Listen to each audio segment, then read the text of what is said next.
الرتبة نون عين حاء. الاسم رحمن عبد الحسن خدام. المواليد 15/3/65. العنوان محافظة واصد، قضاء الصويرة ناحية العزيزية. سرية رشاشات ثقيلة 3 الفيلق الثالث.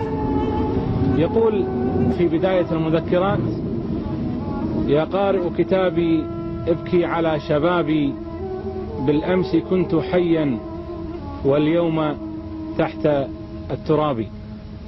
إلى هذه الحياة التي لم أملك منها سوى الهموم والأحزان، إلى كل فرحة في قلبي قتلها الحزن. أكتب هذه المذكرات من تاريخ 15/1/91، حيث نترقب في أي لحظة الحرب.